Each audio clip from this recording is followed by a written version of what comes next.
Hello everyone, कैसे हैं आप सब। जीएसटी और जीएसटी रजिस्ट्रेशन से रिलेटेड जो मच नीडेड अपडेट थी वो अब आ चुकी है। जी हाँ, जीएसटी रजिस्ट्रेशन अब बायोमेट्रिक होने जा रही है। थंबनेल देखकर आप समझ ही गए होंगे। अब इसकी ज़रूरत कितनी थी इसको ज़रा समझिए। एक टैक्स प्रैक्टिशनर के रूप में अगर आप टैक्स प्रैक्टिस कर रहे हो, या एक टैक्स पेयर हो, या एक जीएसटी ऑफिसर हो, सबके लिए जीएसटी रजिस्ट्रेशन एक पजल सा बन चुका था। एक टैक्स पेयर जो जीएसटी रजिस्ट्रेशन के लिए एप्लीकेशन करता था, उसे टाइमली जीएसटी रजिस्ट्रेशन अलॉट नहीं होता था। एक टैक्स प्रैक्टिशनर जो जीएसटी रजिस्ट्रेशन के लिए अपना टाइम इन्वेस्ट करता था, उसके हाथ में कुछ नहीं आता था। और जीएसटी ऑफिसर के पॉइंट ऑफ व्यू से अगर आप देखें, वो भी 1-2 महीना तक एक जीएसटी एप्लीकेशन में उलझे रहते थे।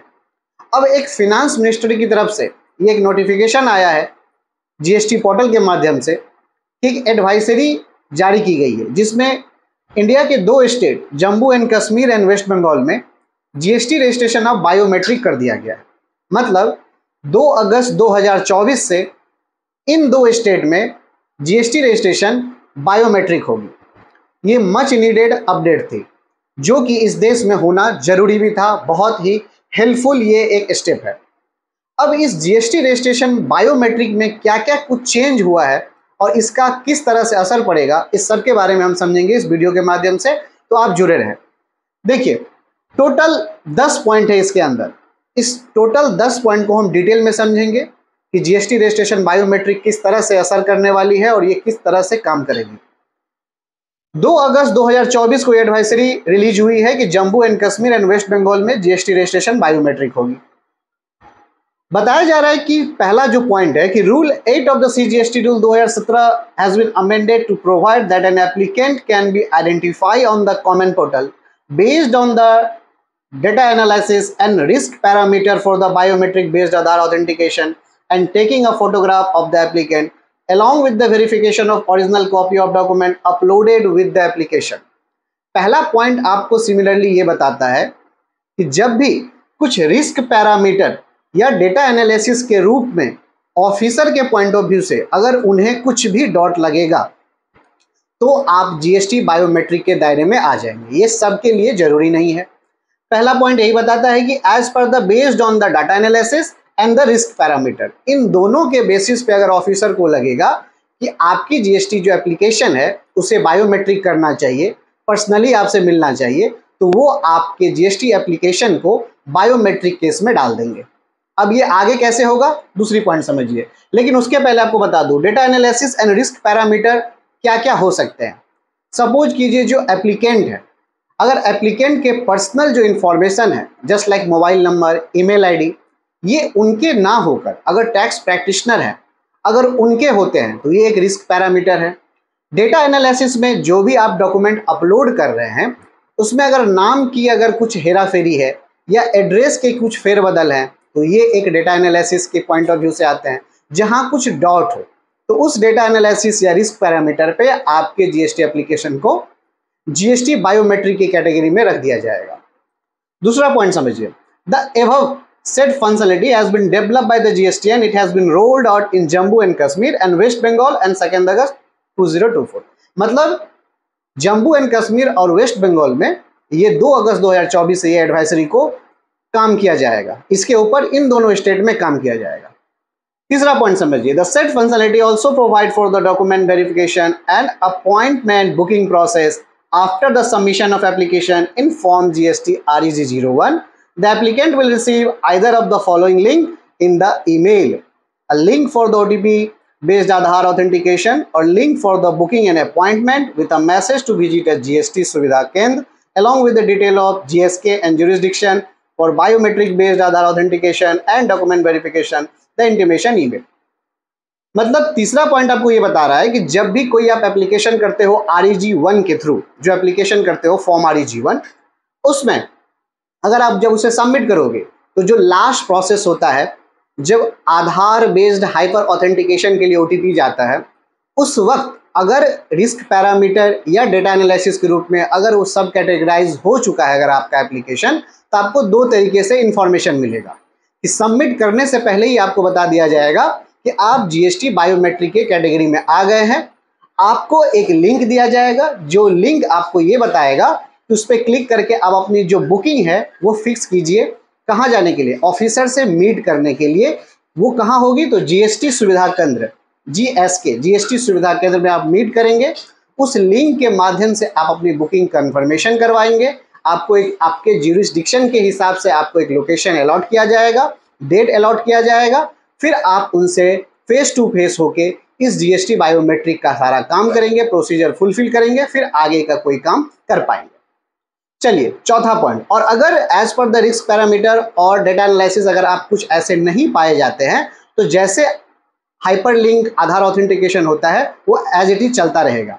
अगर कुछ डॉट होता है तो ही आपके ऊपर जीएसटी बायोमेट्रिक इंप्लीमेंट होगा। चौथा पॉइंट समझिए, if the applicant receive the link for the OTP based Aadhaar authentication as mention in the point 3A, she or he can proceed with the application as per the existing process. अगर जैसे मैंने कहा कि अगर कुछ problem नहीं आता है तो जैसे हाइपरलिंक वाला आधार ऑथेंटिकेशन चल रहा था वो एज इट इज होगा। कुछ रिस्क पैरामीटर या डेटा एनालिसिस में कुछ अगर छेड़छाड़ या उनके ऊपर कुछ डॉट आया, अगर वो सेटिस्फाई नहीं होते आपके प्रॉपर डॉक्यूमेंटेशन के साथ, तो वो जीएसटी बायोमेट्रिक के बेस में आपको सब कैटेगराइज कर देंगे। पांचवा पॉइंट कहता है कि however if the applicant receive the link as mention in the point 3B, she or he will be required to book the appointment to visit the designated GSK. मतलब अगर कुछ भी पॉइंट में अगर प्रॉब्लम होती है तो आपको एक लिंक दिया जाएगा जहां आपको बुकिंग कंफर्म करनी होगी और जीएसटी सुविधा केंद्र आपको विजिट करनी होगी एज पर योर ज्यूरिसडिक्शन। ठीक है, using the link provide the email, जो भी आपको ईमेल में मिलेगी। Once the application get the confirmation of appointment through the email, the appointment confirmation email, he or she will be able to visit the designated GSK as per the chosen schedule. आपको जो schedule मिला रहेगा, जो date मिला रहेगा, उसके हिसाब से आपको विजिट करना है जीएसटी सुविधा केंद्र। 6 number point, at the time of the visit of GSK the applicant is required to carry the following detail. अब देखिए ये पॉइंट जो है ये आपको ध्यान देने वाली बात है कि जब आप जीएसटी सुविधा केंद्र पे पहुंचोगे जीएसटी बायोमेट्रिक के लिए, जीएसटी रजिस्ट्रेशन बायोमेट्रिक के लिए, तो कौन सा डॉक्यूमेंट और कौन सा पॉइंट आपको ध्यान में रखने वाली बात है।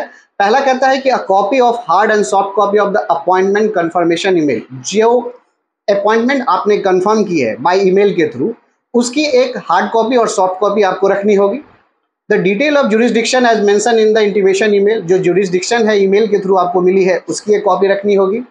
Third, Aadhaar card and PAN card original copy of Aadhaar card and PAN card, ये कैरी करनी होगी आपको। चौथा, the original document that were uploaded with the application as communication by the intimation email. जो भी आप जीएसटी रजिस्ट्रेशन एप्लीकेशन के लिए डॉक्यूमेंट अपलोड कर रहे थे वो सारी डॉक्यूमेंट आपको हार्ड कॉपी रखनी होगी जब आप जीएसटी सुविधा केंद्र पे विजिट करोगे। ये चारों चीज आपके लिए इंपॉर्टेंट है, चाहे कंफर्मेशन कॉपी हो, जुरिसडिक्शन का ईमेल हो, या आधार कार्ड पैन कार्ड ओरिजिनल, और सारे डॉक्यूमेंट ओरिजिनल आपको जीएसटी सुविधा केंद्र पे जाके थ्रू द ऑफिसर आपको फेस टू फेस ये सारी चीजें उनको प्रोवाइड करानी होगी। 7 point, the biometric authentication and document verification will be done at the GSK for all the required individual as per the GST application form REC1। ये जब submit आप कर दोगे तो आपकी बायोमेट्रिक वहां पे कंप्लीट हो जाएगी। 8 नंबर पॉइंट कहता है the applicant is required to choose an appointment for the biometric verification during the maximum permissible period for the application as indicated in the intimation email. In such case, ARN will be generated once the biometric based Aadhaar authentication process and document verification are completed. जब ये सारी biometric की जो process है ये complete हो जाएगी, उसके बाद आपको ARN नंबर प्राप्त होगा। पहले क्या होता था, जब हम हाइपर लिंक के थ्रू काम करते थे तो ARN जनरेट हो जाता था, लेकिन अगर आप जीएसटी बायोमेट्रिक के केस में आते हैं ये सारे प्रोसेस कंप्लीट होने के बाद, मतलब आप विजिट करोगे, डॉक्यूमेंटेशन शो करोगे, उसके बाद आपको ARN प्रोवाइड की जाएगी।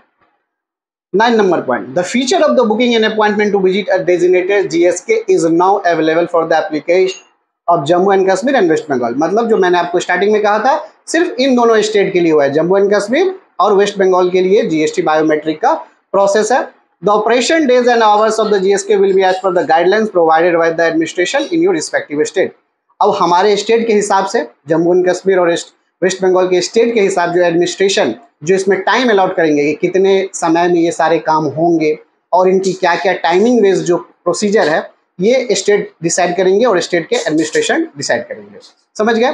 फिलहाल जो आपके लिए इंफॉर्मेशन है कि जीएसटी रजिस्ट्रेशन जो बहुत लोगों को प्रॉब्लम होती थी, नंबर अलॉट नहीं होता था, अब ये जीएसटी रजिस्ट्रेशन जो है बायोमेट्रिक हो रही है, धीरे धीरे पूरे इंडिया में हो जाएगी। ये बहुत ही मच नीडेड एक अपडेट था।